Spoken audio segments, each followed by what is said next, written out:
Got Your Eers On is brought to you by Tactical Legion 9.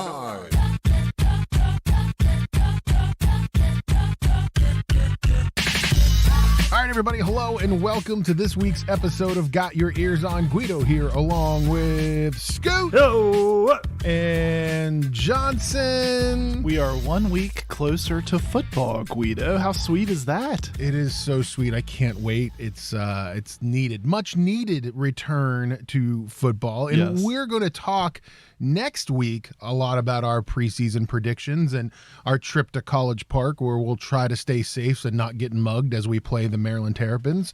For those of you that have been there, you know what that's like at College Park, a little sketchy.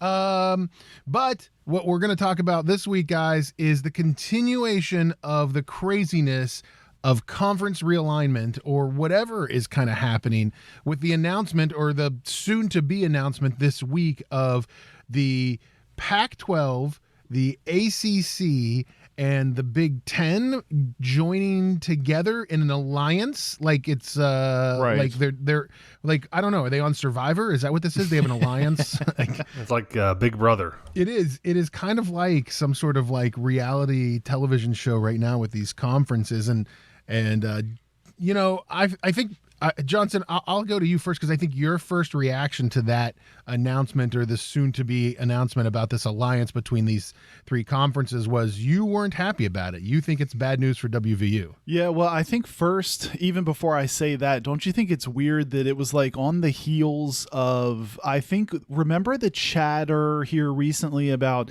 the Pac-12 and the Big 12 might be looking to do some discussion, and then it was like on the heels of that, it felt like no, actually they're gonna turn 180 and talk to these other conferences about an alliance. So as someone who was already feeling Scoot, I'm kind of a negative Nancy on this right now, like as someone who was skeptical of Pessimistic motivation for the ACC to want to add more teams to the table, as someone who was already skeptical of that, Guido, this news feels like it's closing that window even farther, if not all the way, to me. Now, again, I'm being pessimistic, but that was my initial reaction. Like, this doesn't feel good if you're a WVU fan. Do you think, Scooty, that this is like a sign that somebody somewhere knows that the SEC is not done making moves and gobbling up schools? So by making this alliance, those three conferences are trying to protect their institutions within their conferences, and that somebody out there is going, hey, listen, the SEC's not done. They're going to keep taking schools, so you guys better come up with something. And maybe this is to offset numbers-wise what the SEC eventually ends up, perhaps. I don't know. I was talking to Johnson in between shows, and he and I both kind of thought, well, maybe is this a sign that maybe WVU partners or is included with some other schools in a push to go to the SEC? And maybe that's part of the reason, because I don't know if you guys get this feeling, but I get the feeling that Shane Lyons and Gordon Gee don't seem to be very nervous about any of this. They seem to be very cool, calm, and collected, and that makes me feel like maybe they've been given an indication one way or the other that WVU will land pretty safely. But they don't seem like crazy would it be to start this conversation? So, at least speaking for myself, how crazy would it be to start out this process thinking, well, there's no way we're ever getting up to the big dog table with the SEC, so can we just please get in the ACC? And the more this evolves, and the more that you and Scoot have been talking like on the text machine and kind of bringing this idea up of, well, you know, maybe the SEC doesn't have these so-called, you know, pointings to academic hang-ups that these, you know, the other conferences have. And how crazy is it that now I start to feel like, yeah, you know what, that's not such a crazy idea, that if the SEC expands, we're sort of in the footprint. It wouldn't be out of the realm. I mean, why not? All of this other stuff feels super crazy. It now actually feels like that's in the realm of possibility. I could see that. Well, I think if you look at SEC is about competition. They're about, especially football, obviously, basketball. They care more about that product than they do anything else, right? They're not as worried about academic standing. They're not as worried about even where the school is, region-wise or proximity. I don't think they care as much about that. WVU, if you think about it, is probably one of the more attractive, free agents out there because of the competition level, because of the fan base, the following, and all of that WVU will bring to the SEC. Sure. The rabid fandom that WVU has, I think, is on brand and on par with the SEC. Yeah, and I just want to say too, don't take me the wrong way. Don't get it twisted that I think we're not up to par on academics or there's a huge discussion. Right. I'm just saying it's the more we've talked about it amongst the three of us, I start to feel like, yeah, you know what, when we talk about SEC teams, we don't have these weird pretentious discussions around hangups on potential academics. So you, Scoot, you're starting to convince me. Yeah, I mean that actually feels like it could be in the realm of possibility. Well, and to Scooty's point, I think that the fact that Shane Lyons he sounds very not concerned about it. I mean, he did a little press thing last week with WVUsports.com, and he, actually said, he goes, when he was asked about the whole thing and what's going to happen to WVU, he said, we have time. It's not a matter of realignment and when it's going to happen, and we don't have to scurry quickly. He goes, we have time to source this out. So it makes me feel like he's on the inside.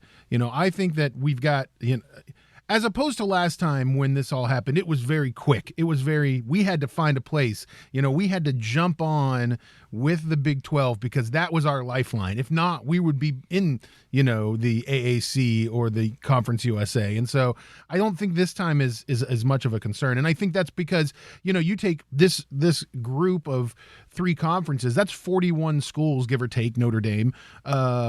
You look at now what the SEC is going to do, and I think the SEC is going to start coming back to some of those other Big 10 or Big 12 schools and say, hey, TCU, hey, WVU, what are you guys doing? You want to come over? And hey, Baylor, what are you doing? When the SEC looks at 41 schools versus their, what is it going to be, 16, 18, they're probably thinking, you know what? All right, pretty much it's 41 against us. We're going to start gobbling up some of these other, Oklahoma states and colleges that are, within, that makes sense, I guess is what the colleges that make sense. Now back to the academics. Johnson and I would argue, would say that WVU is a prestigious university since we both have degrees from there. We would say that. If we have degrees from there, the academics must be strong. Hello. Right? Or they let anybody in. I don't know. We might not be what they're looking at when they talk about. Don't you think? I guess before we leave that thought, though, I guess Guido, you make a good point because I think we and just WVU fans in general, and college football fans in general, we're fervently following the Insta tweets and the Twittergrams, and we get lathered up and everything feels like it's moving at 90 miles per hour, in the news cycle. And in reality, this could take, 3, 4, 5 years, it could take multiple seasons and, we don't think of it that way, but it certainly could. And then secondly, I guess I didn't really prep you guys at the top of the show for this, but a thought that occurs to me as we continue to talk about this is if we do sort of form these SEC versus the world, and then these other conferences, like you started off, Guido, we're talking about these scheduling alliances and things, and we sort of form these two groups of two opposing forces, then I start to wonder, and I just ask this as an open question because I'm not really sure that I've decided yet, what does football look like at that point? And does the NCAA exist? And does the NCAA exist, but it's in these two factions? Or what? This is going to be weird, isn't it? It's going to be like this evolving thing. We have been going through this stuff now. What Texas and Oklahoma announced mid-July? So we're a month into all of this. Right. Has anybody have you guys read an article or heard anything from Mark Emmert? Has there been anything? Yeah, nothing. I mean, now that you say that, it certainly hasn't been popping up, obvious at least. I don't think the NCAA is. I think the NCAA is in trouble. I feel bad to be honest with you, I feel bad for Division II colleges the most because I think in all of this, with the NCAA looking bad, Division II schools have the most to lose. You know, small schools offering scholarships. You know, Division III doesn't matter because Division III is non-scholarship. I think, you know, whatever FCS or whatever they're called now, you know, 1AA, as I still call them, they'll be fine. I think they have a big enough following and big enough programs that it's Division II that gets hurt when the NCAA folds, you know, and I think that's I don't think you're wrong, Johnson. I think that's the track that we're heading, because I think whatever this alignment's going to be called between the three big conferences and whatever the SEC does, it starts to render the NCAA very irrelevant. Yeah, and something else, Scoot, that I wanted to pose your way. I had an interesting on the text machine the other day. You're familiar with Cousin Tyler? Yes. Yeah, well, he sent me friend an of the show, interesting Cousin friend of the show, Cousin Tyler. He sent me he sent me an interesting text the other day on the old text machine, and he said, "Won't it be interesting when?" And I'm probably going to butcher this, but it was something to the effect of this. This is going to be interesting when college football goes the way of a sort of league affiliation, sort of like a pseudo NFL.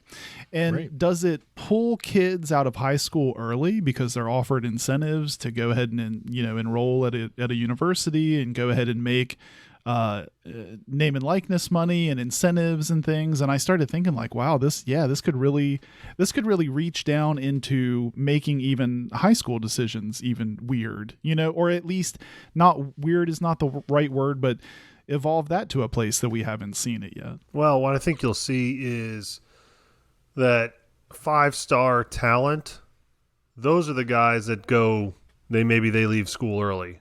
They work out their schedule in a way that can send them into college a semester, a year early. I know he's not 5-star, but the James Okonkwo, who joined WVU basketball. Basketball, yep. He reclassified as a guy so he can get there early, and he's going to redshirt a year. So basically he's going to do what would be like a senior year or a post-grad year on campus practicing with right. the big dogs, with Gabe Right. Osaboyan and some of those guys. So I think you're going to see some of that. I don't know that it affects the kids that are 3 or 4-star or even 2-star. I think those guys need that high school year. But what will happen is some of those guys might start to look better than they would have, because some of that high end talent's going to already be gone. But doesn't it feel? I totally agree, and I think that that's a great way to put it. And I think it just made me think of, how that process we go through now at the college level, where guys are sort of flirting with going to the pros. It would seem like guys are trying to work out ways to go ahead and hit the early out of high school, like you're saying, to the college level. So it's just going to be weird. I guess we're going to witness all of this in real time, but it's just going to be weird to watch this evolve. Now, this is something we've not talked about at all, but why not bring it up now? Why not? So Guido is of the mindset, correct me if I'm wrong, that perhaps the SEC reaching out and grabbing a couple of schools could be the onset of the NCAA either going away or becoming something totally different, correct? Right. Correct. Yeah. Yes, Okay. that's absolutely correct. So the NCAA, of course, does have some rules that colleges abide by, which would mean that this SEC conglomeration would have to draft up rules that maybe they're not even prepared to draft up. One of those rules, of course, being that you're not eligible for the NFL draft, and part of it's in conjunction with the NFL, until 3 years after high school graduation, correct? Right. So if the SEC becomes its own thing and there's no NCAA, does that rule change? Because if that rule changes, then you've got something totally crazy going on, because you could have now, granted, everyone tells you football, you need the years to mature because the guys you're playing against at the NFL level are grown men. A grown man versus an 18-year-old kid would be a major disadvantage for the kid. But could you see a situation where maybe they reduce that number, and then it all of a sudden becomes for me, almost like a G League for the NFL? I don't think you're far off from the direction that it's going to take, and I think that it is possible. And I do think the one thing that will make it hard for the NCAA to go away is the rules committee, is the control, because conferences already control their officiating, right? So conferences are in charge of their officials.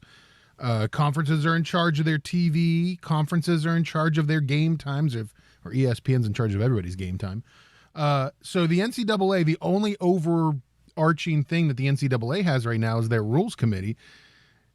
And yeah, do you see that go away? Do you see this alignment and the SEC or whatever the SEC becomes having two different rules? Possibly, maybe they put maybe they do the whole Canadian football thing and put the goalpost in the front of the end zone. I don't want to see that. I don't want to see that. That looks well, just but so you can stupid. certainly see them having the does it change immediately? I don't know, but you can certainly see them having the leverage to start to just push the boundaries on all this stuff. I mean, we've been saying forever. I mean, ever since we started getting together to have the show, we always comment how it feels like the NCAA is constantly playing catch up and just trying to keep up with things that are going on, especially in the football side of things. So none of that feels like a far out idea to me.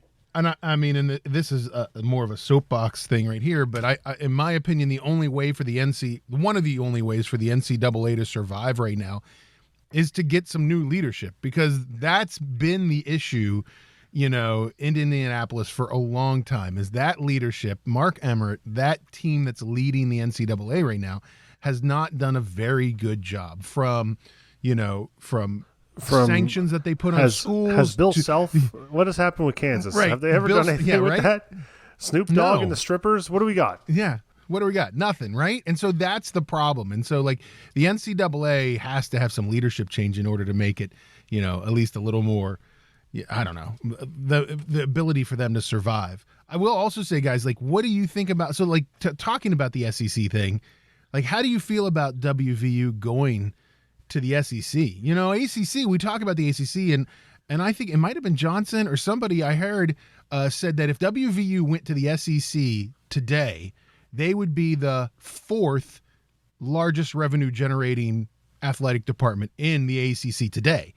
So, we look at, you turn the other side, you look at the SEC, and we'd be near the bottom, and there's some of the schools in the SEC are huge, and we're always going to be huge. Yeah, but I think, Scoot, I don't know what your opinion. I'm jumping in here, but my thought is you constantly.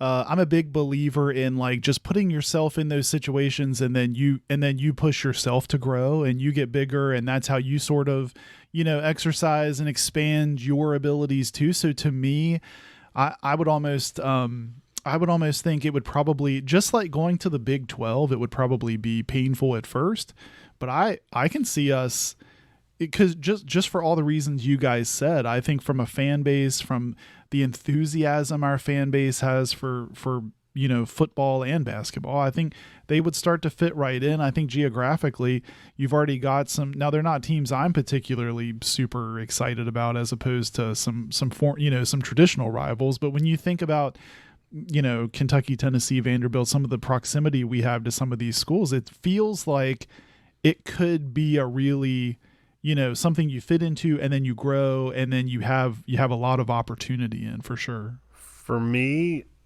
I think it's amazing. It would be, for me, better than the ACC.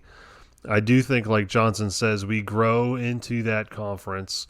I don't think that when we jumped from the Big East to the Big 12 that they were the same, and a lot of that is the money, right? So the Big 12 paid more. We had to take a little time before we started seeing that full share, but I think that over time helps equalize some of the deficiencies that, some of the areas that we might be deficient in the athletic budget and in the facilities. I think the money will help that. I would be thrilled to play the bottom feeders of the SEC because they're closer schools to us, and you can develop a hatred, a rivalry. You can develop some healthy hate for those schools, is what you're saying. Yeah, I like LSU. I might learn to hate them though, because we play them year in and year out, and and they're not that far. It's not a crazy. I mean, yes, Louisiana's not a next door neighbor, but it's not a crazy trip like it would be to go to Lubbock, Texas. I can't hate Lubbock, Texas because I don't care enough about Lubbock, Texas. I could hate, Baton Rouge, or I can hate Nashville and Vanderbilt. I could hate those schools. Well, see, this is what you guys do to me, though. You get me all lathered up. Now I'm talking about how much it's going to be fun to play in the SEC, and I completely forget about how pessimistic I am as a Mountaineer fan, and I have to bring myself back to reality and remind you guys how nervous I am about this whole process, and how, if I'm being honest, even though this all sounds wonderful, and to me that would be like, that's kind of what I said, a few minutes ago. Like, how crazy is it that I went from like, please, just the ACC, just please let us in, to now it almost feels like a more realistic thing that we could be ushered in with this, like if the SEC goes to grab more teams, it seems so crazy to me, but that's where I'm at. We could be a good grab. Oklahoma State could be a good ticket for us in. So let's say they throw this like, hey, you can't take Oklahoma without taking us. Well, you don't want to go to an odd number. Let's take WVU. You can even out East and West. Somebody out there in Twitter put out this pod idea, and I think they actually pods grabbed. Are like the hot. Don't you feel like pod is like the key word right now? Like, why are we calling them pods? Pod hasn't been used this much since like 2005 when like iPods came out. Like, all I read about now is scheduling pods lately. Like, is it because they're comparing us to peas? I don't know. Why are we everywhere pods? I look, it's 4 little peas in a scheduling pod. Why can't we just call it this? Why can't we call them groups? Anyway. Well, but what I started to say, let me finish my thought there, because if I'm being honest, and so I want you guys to tell me what you're thinking. If I'm being honest, if I'm just saying, if you said today, like, what is your outlook on when this all plays out? Where do you think WVU is? I think I'm still like 35% optimistic, 65% really worried, if I'm being honest. I mean, I'm just being honest. I got to tell you, I'm probably in the I'm in the 70s, 80s of I think we're going to be okay. It's of optimism. I think that, I'm not saying the ACC is out. I think the ACC could still happen. Maybe the Big Ten does something crazy and starts adding schools. I doubt that, but it could. And the SEC thing, like we've talked about here, is, I think, super realistic. And like, so for me, it's like, you look at WVU and you look at what's left, and you've got Oklahoma State, WVU, Baylor, are 3 schools that are left in the Big 12 that are gonna end up somewhere. Well, and think about Guido, what Baylor just, like, the NCAA Infractions Committee pretty much just came out and said, we agree that what went on at Baylor was so ridiculously awful. Like, we agree with that, but it actually is not something awful that we govern, so there's not a whole lot we can do of it. Like, that was kind of crazy. Like, that's the kind of stuff Baylor has going on right now. And Chip and Joanna Gaines. I think, yes, they do have Chip and Joanna Gaines. I think WVU will land safely in this. I don't know where. I'm not sure. I believe I have ideas, but I think I don't see how WVU ends up. They don't end up in the AAC. They don't end up in Conference USA. Wouldn't it be amazing to play Kentucky, Tennessee, and Vanderbilt in our grouping? Yeah, I'm calling it a pod. Scoot in our pod. Like, and you play year in, year out those guys. Then you sprinkle in some of the other schools every other year or something. Yeah, I'm fine with that. That's amazing. Let's do it. You want to play South Carolina? Sure. Fine. Right. I think it's going to be awesome. I think it's going to be great. Well, I hope you guys are right. Be patient, I'm confident. on board. I'm just nervous. Like, who's the dog of that conference? Missouri? That's probably the one school I'm like, Mississippi State. I'm okay playing them, though, because it's like, at least, I don't know, it's got that old southern feel to it. Missouri kind of has this, we call ourselves Mizzou. The show me states. Yeah, like, we don't know how to spell Missouri, so we just throw some kind of Z or a couple Z's in there, and I forget the R. We don't know where it goes, so we'll just skip it. So let me ask you guys this: with all of this going on, head coach Neal Brown has has been doing great at recruiting for the 2022 class. Great at recruiting. Right now, depending on which website you look at, if you look at Rivals, we're in the high teens.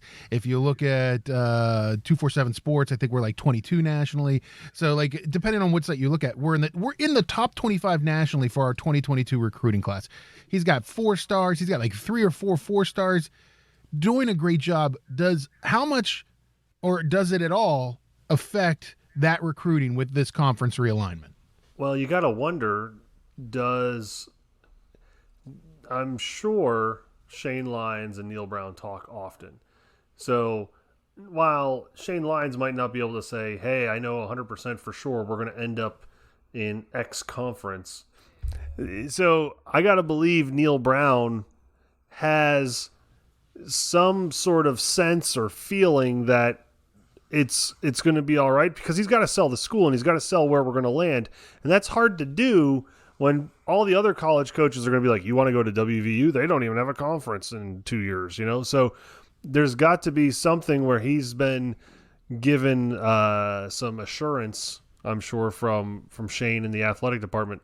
Hey, we're going to be all right. You just keep promoting and the announcements will come out eventually. Well, Guido, I think for one thing, it should put everyone in the fan base at ease, because I think it says that they're already able to recruit at a high level, keep commitments, endear confidence in guys that are coming in with that conversation already going on.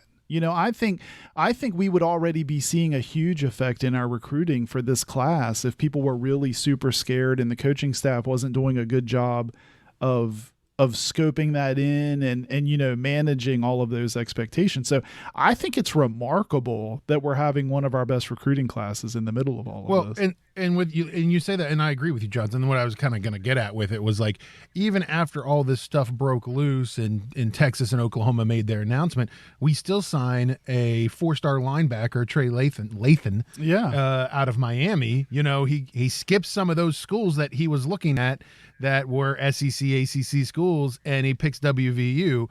And I can't help but to think that, like you said, Scoot, like head coach Neal Brown had to say to him, listen, we know what's going on. Everything's going to be fine. We're going to be playing good schools. You don't need to worry about it. You need to come here. I totally agree. Guido, on that list, where is Houston ranked on the recruiting list? I would think that let's take a look at Rivals' recruiting list and see where Houston ranks. I'm going to guess they are not in the top 25. I'm going to say they're like 90. 80 to 90. They're not in the top 50. My guess is between 80 and 90. Oh, they are not in the top 100. Okay. So last time we checked, Guido, can you tell me, are they fairly secure in their conference? Like, there's no question that they're potentially in a conference that's going to fall apart, correct? They're not in a conference that's going to fall apart. Okay. I know their name has been thrown around as a filler for our current conference. But so then you would think then that would be a promotion, something you could promote if you were a recruiter, right? That's true. So there's no reason why they shouldn't be in the top 100, correct? So what you're saying is that we're in a better place with head coach Neal Brown as opposed to head coach Dana. I am one that has been very vocal about my trust of a climb and how I'm afraid of heights. But I think we're in a better spot than where Dana is and left us. So then absolutely. It leads me to believe I never doubted that Neal Brown's a great guy. I think he's a great guy. I think he's a great recruiter. I think he is a leader of men. I think all of those things. What I don't believe in is the current quarterback situation. That's what I don't believe in. And if that were to change, I believe I would be on the climb, but I'm not yet. Call me doubtful. I think that, and we'll talk about it. Our starter got replaced in the bowl game at halftime, and he's like given the green light to just, hey, you know what? Let's forget about that. Let's just go ahead and call you the starter to start the season. I want more of a competition. We'll talk about it more next week when we do our 2021 WVU football preview show, which is a week from this week. Save that saltiness for next week, Scoot. Save that saltiness for next week, Scoot, and we can have our battles then. But I feel confident about where the school is heading. I feel confident about what head coach Neal Brown is doing. A couple more things we need to mention. As Johnson always says, as we always say, once a Mountaineer, always a Mountaineer, and former WVU head coach and legendary Florida State head coach Bobby Bowden passed away since our last show. Kind of sad to hear in some ways. As much as you may or may not like Coach Bowden and the fact that when he went to Florida State, I do. After thinking about it, and we tweeted out a couple of things and we read about it, it was kind of funny to think about that his last win as a head football coach for Florida State was beating us in that bowl game back in 2009. Yeah, that's right, the Gator Bowl, right? Yeah. So that was his last win. So he beat WVU is his last win, but passed away after a long illness at 91 years old. So. Sad to see that, Johnson. Oh yeah, and I think he was always good about being vocal about what West Virginia meant to him and what coaching at WVU meant to him. So I think people, I think if you were in the moment, if you're part of the older generation that was rooting for WVU in the mid 70s and he left, certainly you weren't endeared to him then. But I think history has proven that he's always remained an ambassador for the state, and people remember that. So it was terrible to see that. And there was a lot of outpouring of tributes to him, and a lot of people, that were familiar with his days at WVU that put some nice stuff out on social media. Good to see some of that love out there, including WVU put some great stuff out there. But Bobby Bowden passes away at the age of 91. On August 8th. Other things just to talk about, a little more WVU cleanup stuff. We announced a 3-game series with Ohio, and that's Ohio University, not Ohio State, guys. 2025, 2027, and 2029. The second and third games are going to be played in Morgantown. So, non-conference, I don't know. It doesn't mean anything now. It's still 5 years, 6 years away, but, that's something to think about. And then we should talk real quick about some basketball, specifically NBA stuff, guys. 2 things. Congratulations to Joe Mazzulla and Deshaun Butler. Did a really good job coaching the Celtics. Joe Mazzulla, head coach of the Celtics during NBA's Summer League, and took them to the championship game but lost. But more importantly, a former WVU player just got drafted by the Knicks, put on a show in NBA's Summer League, didn't he? Oh, yeah. He's been having some wonderful games. I mean, I think he was 5 for 5 from 3 the other night. I think had 23 points. I mean, Deuce has really been on fire. I mean, he went ahead and confirmed his contract, so he's fully in the mix now. And even I think even Coach Huggs showed up at a game recently to support him. So he couldn't be doing better. And the Knicks as an organization, I mean, their social media has been super, super big on promoting Deuce and getting stuff out there, advertising him. So, I mean, it's cool to see. Good for him. I think he's having a blast, and you can see it in his play. He's doing great. Yeah, pretty awesome to see that. He happen. averaged 15 points a game in Summer League, which is pretty good. The Knicks Summer League team, I thought, looked really good. I watched the game, and Deuce and Quentin Grimes looked really good playing together. I think what's different from what I've watched him is his outside shot. His outside shot is a lot more consistent. He's always had that 15-foot mid-range jumper, but the three and how consistently and how quickly he's releasing the ball on the three is what I've noticed is a little bit different. His release right now on the three is pretty impressive. And it almost, and I'm not going to say they look the same because they're not the same, but I feel like Sean McNeil has a pretty quick release on his three-point shots. He often shoots them contested. I think that Deuce can also do that, and not that he couldn't do it before, but in the Knicks preseason Summer League, I'm seeing that a lot more. So it was good to see. You know what I noticed, Scoot? You brought when you said it right there. You notice when watching some of those highlights of NBA Summer League ball, just about how lacking though it is in defense, and how a lot of those threes were very uncontested. Right. There were a lot of man, he's open, or there's not a guy within 5 feet of him and he's making these shots. And don't get me wrong, I'm not trying to belittle anything that he did. I'm just saying that, college ball just seems to be played a lot tighter than the NBA is.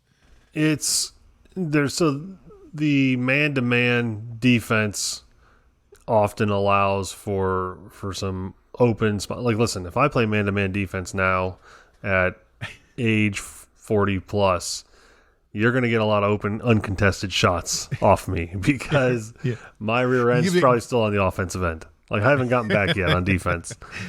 So given the space, you get some of that. Now, granted, the summer league is typically younger guys trying to make the roster, but there is still some of that, like you said, I would call it maybe, if we were in France, maybe a laissez-faire. A laissez-faire attitude towards defense. A laissez-faire défense. In other WVU basketball news, Johnson super excited about this. His favorite player is returning to WVU. Johnson Spencer Mackey is back. Yeah, he's back. Yeah, so Johnson Spencer Mackey comes back as a grad assistant to the strength and conditioning side, the strength coach, which, Scooty, does Spencer Mackey look like he would be a strength and conditioning coach? I mean, maybe he wears those shirts, what are those, Mack Weldon shirts or something where they don't, I don't know, they hide some muscle or something. I don't know what. That's what it is, right? He's got some shirts that are hiding things. Maybe he's cut. I don't know. He might be cut up. Yeah, so Spencer Mackey, who entered the transfer portal in early July, announced that he is returning to WVU. His mother posted a tweet where he bought a house or a condo in Morgantown, and he stays at Morgantown as an assistant to the strength coach. Maybe he's more on the conditioning side than he is the strength side. Hey, everybody loves Spencer Mackey. Let's just get this straight, all right? I mean, I want to see him carried off the court even as the assistant strength coach. I was getting ready to say, regardless, he's going to be a fan favorite if he's anywhere near the team. People are going to be happy that he's there. So, and one final WVU thing before we take a break, guys. Alek Manoah continues to impress in Major League Baseball, Scooty. He is the first pitcher since 1901 to allow 4 hits or fewer in 10 straight starts as a rookie. So that's impressive. That is just what's impressive to me. He's got I always knew he was a big guy, but if you look at him and just his build, he kind of strikes you as, and there have been a lot of successful pitchers his size or what appears to be his size, like a Lance Lynn, Roger Clemens. Those are 2 guys that right off the top of my mind are similar build to Alek Manoah. Even, and I know he's not as big as CC Sabathia was, but CC Sabathia earlier in his career was a big guy and very successful. So I think that will help him because I think all those guys have had some longevity to their careers, and I think a lot of the speed off his pitches is probably generated from his leg strength. So pretty impressive stuff. 1901. That says something, I guess, if you've done something for the first time since 1901. Yeah, I mean, and he's looking good out there, and he's almost now, the ace of the Blue Jays, which are a competitive team in the East. Most of them are in the AL East except for one, but we won't talk about that tonight. And so, guys, listen, let's take a break. We'll come back with a Bluff the Fluffs. We've been taking off Bluff the Fluffs for the summer, but we're back, and we got a good one. So don't go anywhere. You're listening to Got Your Eers On. Vortec Knives is a West Virginia owned and operated company specializing in high quality steel, fast opening, everyday carrying knives. If you go to vortechknives.com today and use the code GYEO, you get a 25% discount on your entire order. That's Vortech, VORTEK knives.com, a West Virginia owned and operated company specializing in fast opening, high quality, everyday carry knives. Vortec Knives.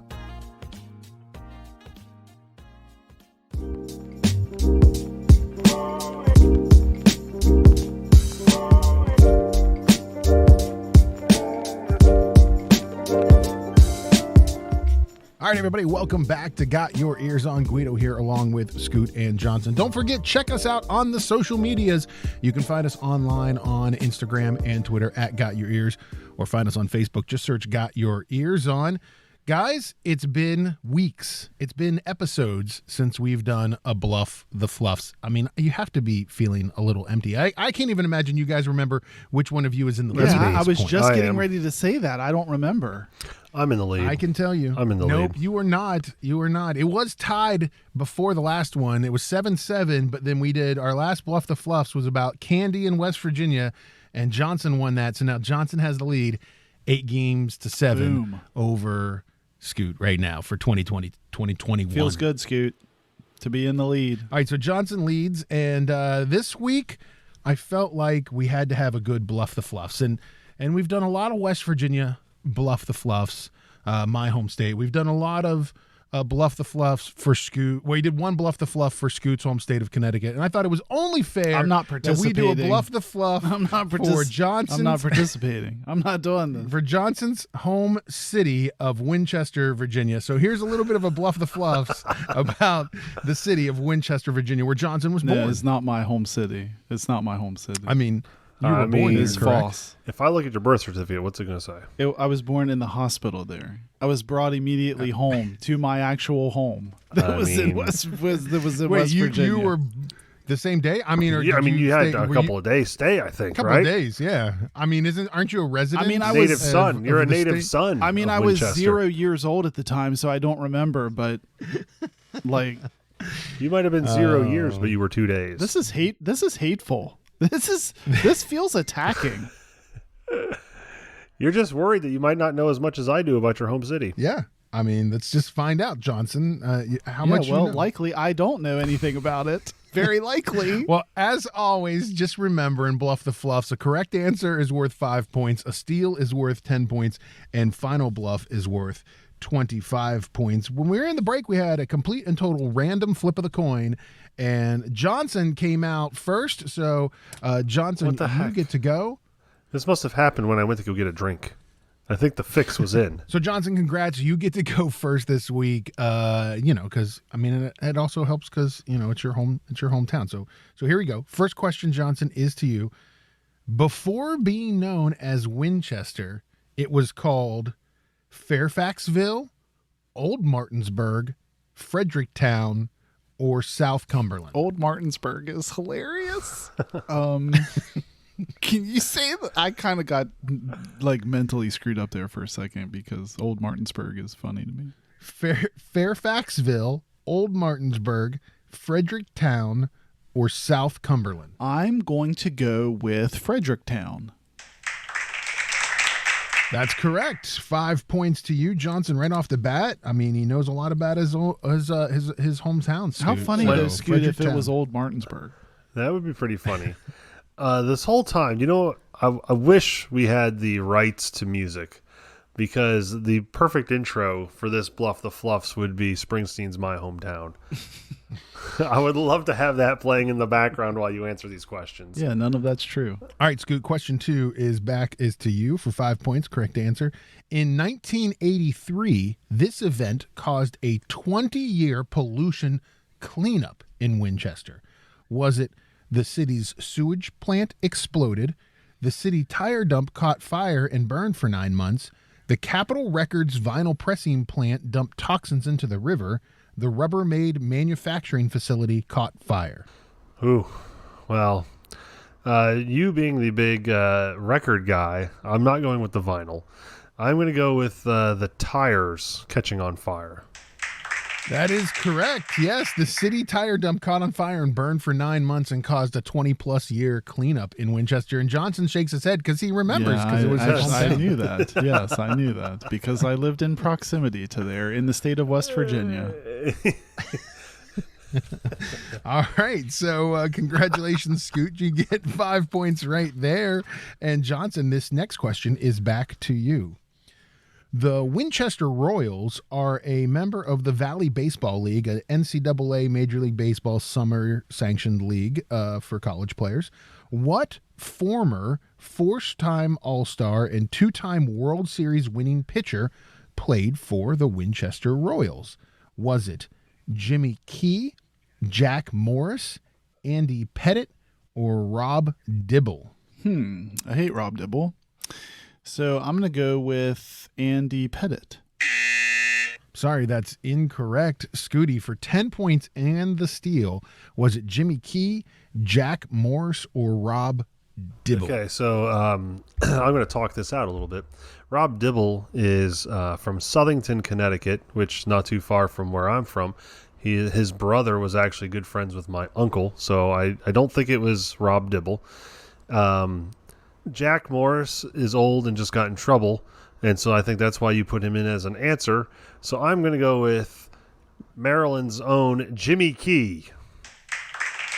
That's correct for 10 points, and Scooty takes the lead 15-5. Yes, Jimmy Key, who won World Series with which two teams? Can you name them? He won a World Series with the Yankees.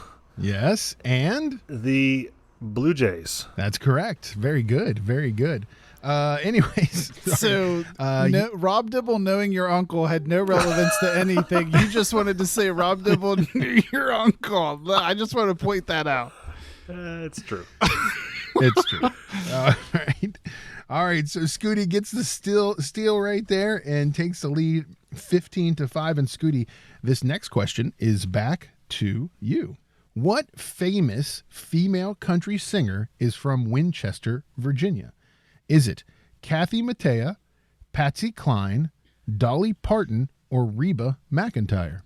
Well, that's a good question. I'm going to say that based on Johnson's poster collection that he had in his childhood room, it's Kathy Mattea.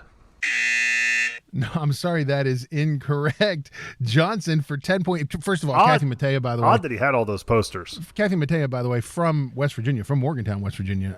So you're wrong. She's from West Virginia.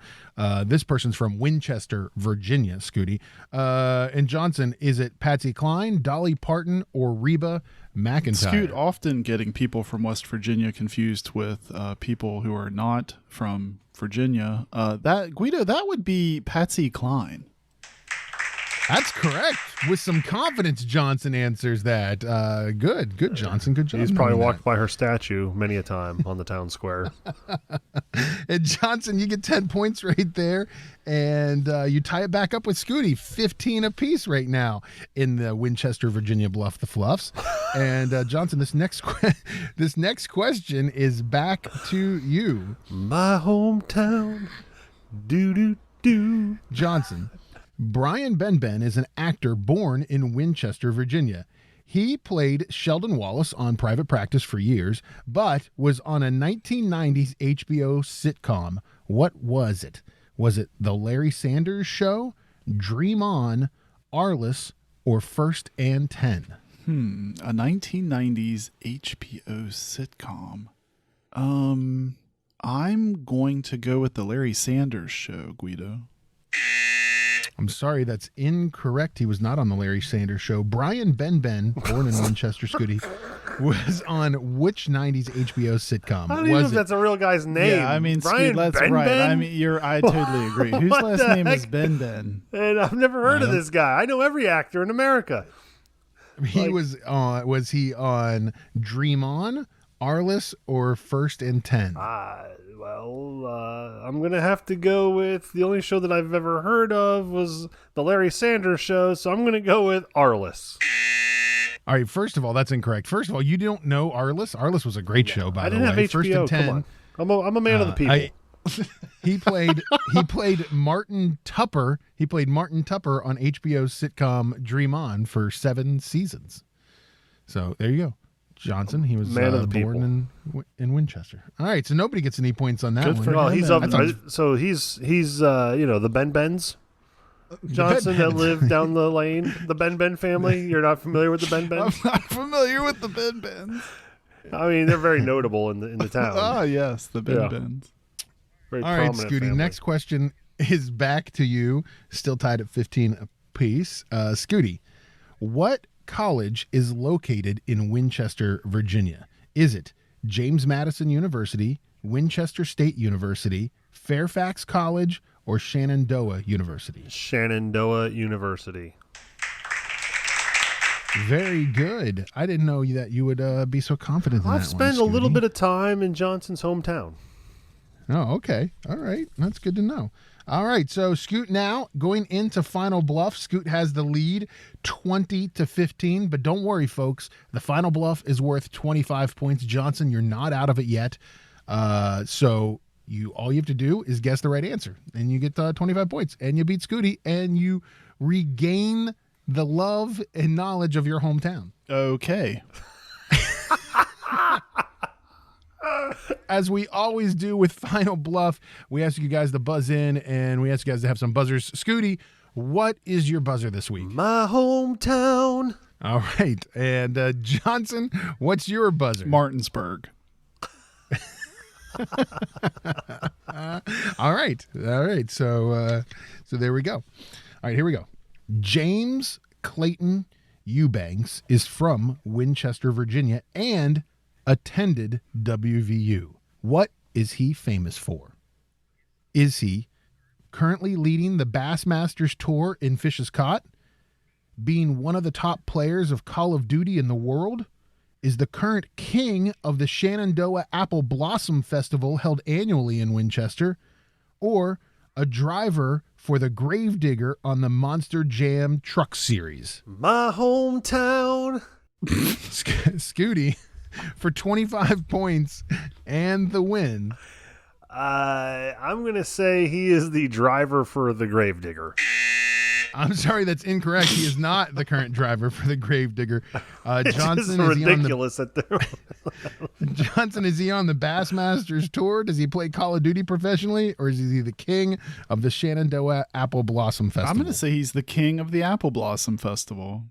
Oh, I'm sorry. That is incorrect. You're wrong. Fishing. No, he is currently one of the top players of Call of Duty. Oh my gosh, that's the last one I ever thought to pick, really. Yeah, he went to WVU. He's on whatever the New York City professional Call of Duty team is. Wow, I did not know that. They call that, yeah, James Clayton Eubanks. Wow. This is from Winchester, just like you, Johnson. Went to WVU, just like you, and he plays Call of Duty, just like you do. So that must be the thing I you mean, do. Just from like, Winchester. yes, just like, you guys are right. Just like me. You're right.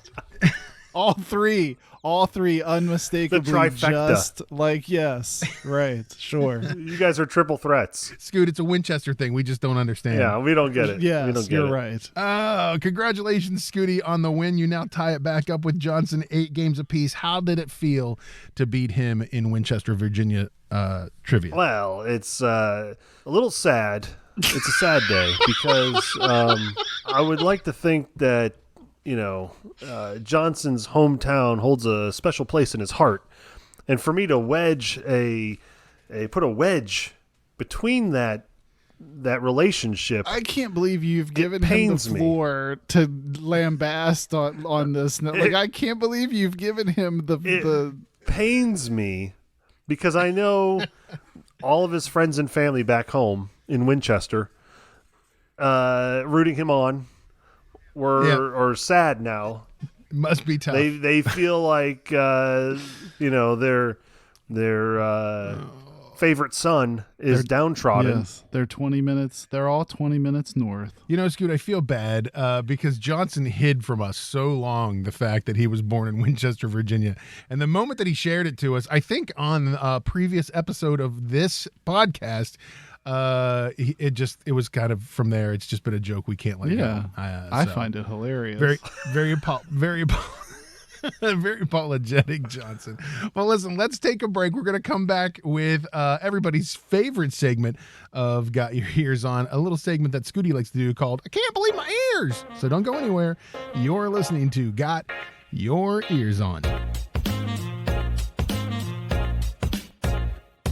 Tactical Legion Knives, a West Virginia owned and operated company that specializes in heavy-duty tactical knives and gear for the professional warrior, the weekend warrior, and the outdoor warrior. Our products are built tough. For who? For warriors. Hey Mountaineer fans, make sure you go on Amazon and search Tactical Legion Knives, and when you do, make sure you put in the promo code 25TOBRADIO for Tob Radio. You'll get 25% off on Tactical Legion Knives. This is Rex Shinohara. You're listening to Got Your Eers On.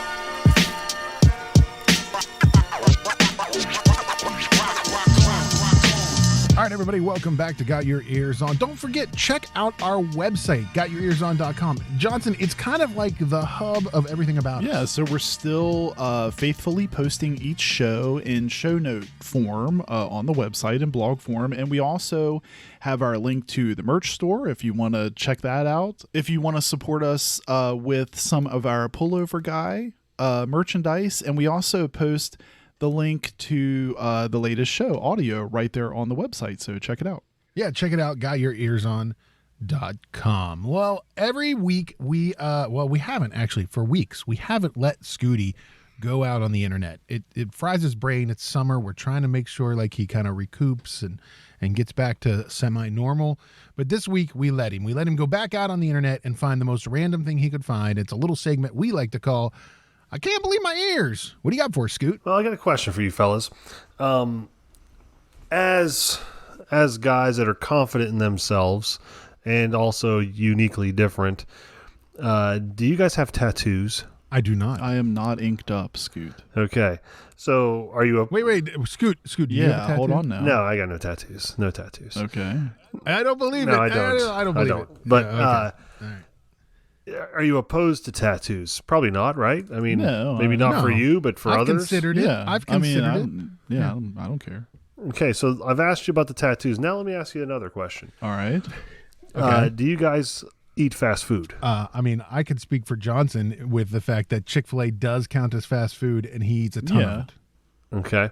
When was the last time you went to McDonald's for either of you? Ooh, That's been a long time, actually. it's I would say it's been. I've gone at least once out of convenience in the last year, probably. Okay. It's been a Would long you- time for me, Scoot. I mean, what about you? That's I haven't been to McDonald's honestly in a long time. Last week, I think. Okay. Last week. Yeah. Scoot. Come on. Yeah. Okay. It's West Virginia. Come on. What do you order at McDonald's? I'm getting. Scoot? What's your order? 2 cheeseburgers, always. No pickles. No pickles. You can Wait, keep your wait a pickles. minute. You put in a special order item when you Yes. go to McDonald's. Okay. Two All right. two cheeseburger meal, no pickles. Yeah. Okay. All right. Sometimes a large fry, sometimes not. Just depends on how hungry I am. A sweet tea, always. Always a sweet tea. Not that half and half dishwater that you like, Johnson. But anyway, I divulge. And I digress is what I mean to say. Not divulge. I digress. Okay. Okay. So you're not opposed to tattoos, and occasionally you guys go to McDonald's. Would you say that's fair? I'm not opposed. I would say I'm not opposed to Yeah, I'm not McDonald's. opposed to it. Sure. Would you be more inclined to go to McDonald's if you could get a face tattoo like one boy did when he went to a tattoo parlor / McDonald's in South Carolina? So you're telling me, like, when I go to like a Long John Silver's KFC, there are such things that are like Tattoo Express / McDonald's out there? I didn't know this. Yeah, apparently there was a McDonald's in Lawrence, South Carolina, where one of the workers was, I guess, delivering. What do you do when you're performing? You're not performing a tattoo. You are producing, inking a tattoo on patrons if they were so inclined. But that's usually, I mean, I have so many questions about this suddenly because that's usually a process. I mean, granted, I normally have to wait absurdly long in the McDonald's drive-thru, but is it like that long that I'm getting a full tattoo? Apparently, this guy named Brandon Prescia of Lawrence, South Carolina, was charged with illegally tattooing and underage tattooing after police learned that a minor received a tattoo, and it happened at a McDonald's in Lawrence, South Carolina. All right. I mean, do I order the McTat? Like, how do I even do that? And what if I told you it was on the kid's face that he gave the That tattoo? feels Does that rough. change Like, I anything? mean, it feels like a bad So decision. let's say you go to your local McDonald's, right? Yes. I know in your mind you probably know the closest McDonald's to your house, right? Okay. Both of you do. Yeah. You walk in and there's somebody delivering a tattoo to people. Do you stay? Do you No. continue your order? Do you walk out? Yeah, Do you I feel mean, that's not uncomfortable? like, so when I roll through the doorway of a McDonald's, there's a certain level of things I expect to be going on that is not one of those things. I probably do a heel turn and head back out. Yeah? No? I think I continue. no, I don't. I don't think that would be. It doesn't feel like a very sanitary Right. McDonald's. I'm just I gonna. mean, go, as long I don't as feel he's like- not serving me. I mean, still doesn't feel sanitary. Don't. I mean, it's just, it's weird. That's like there's supposed to be food things going on there, not non-food things going on there. That's what I'm trying to say. What do you The think? best part is, so Scoot, I pull up the article to read it while you, after you kind of give us the information. The best part is he was filmed wearing eyeglasses, protective eyeglasses, gloves, a mask. He had a mask, a COVID mask on, while he gave the tattoos seated at a table in the middle of the restaurant. Wow. So let's say you are Gus, Herb, and Lawrence, and you've just come You brought over. your pickles with you. You brought your pickles and your chopped onion with you. Right. For your little meal, or maybe even your breakfast. You're gonna have coffee there with the Right. fellas before shuffleboard. Yes. What do you do as you walk in and Brandon Precia's giving tattoos to a kid's face? Yeah, I feel like there's people there wanting to speak to a manager pronto, right? I mean, Like, yeah, that's there's causing an uproar. And then you got to wonder, Now- what's the manager doing? Now, Scoot, here's the thing, Scooty. You're not asking the right question because we're talking about Johnson here, right? So you have to ask the right question. Johnson, if on your lunch break from work, you went to your local Chick-fil-A, which I'm sure is very close It to is. you, and you walked in and there was a man in the middle of the Chick-fil-A piercing, say, somebody's navel, would you continue to order your You're chicken gonna say sandwich? You're making this worse. I didn't think this could be worse. You're mean- somehow making it turn worse. Would you? Scooty is getting his navel pierced Oh, in the middle God. of your Chick-fil-A. Are you still getting your Chick-fil-A sandwich and waffle No, fries? That's what I no, want to know. I'm not. Would you? Would walking you? out? I'm leaving. Would you swear off all Chick-fil-A's or just that Chick-fil-A? Well, I mean, this is kind of in bizarro world, right? Because like you're telling me we go from not serving on Sundays because we're observing to suddenly giving out tats and piercings. Like what's happened to you, Chick-fil-A? You've turned to the dark side. I mean, I think you stopped going altogether. Knowing you, I think you would write them off and you would just be a Chipotle guy. Yeah, I mean, I think you set me up a bit with my opinions on tattoos and stuff because this is taking a turn. I mean, if it's happening in the, like out in the. What happens if you go to Chipotle and there's a guy like in the middle of the Chipotle getting his hair cut by Well, I somebody? mean, look, let's face it. That could be going on. You know what I mean? Like just step back a second. Like I don't know. Let's talk That about actually could be going on. I don't know, but I am a Chipotle like lover. But I mean, I'm like obvious that could be happening. I don't know. and you would still Yeah, I mean, order I'm from still getting a Chipotle, burrito though. bowl. Haircuts Yeah, are good. I'm still getting a burrito bowl. Yeah. Now, Johnson, I know this is a little off base because we've kind of turned this farther away, but while we're talking about it, I know you've got a fan of the show and a fan of WVU that would sometimes not, I don't want to say mispronounce names, Yeah. but he other pronounces names. He yes, other pronounces. Other How does he pronounces. pronounce I like that. Chipotle? Oh, that's Chipotle all day. Chipotle? Yeah. Okay. I knew there had to be an alternative Yes. pronunciation there. That's Chipotle.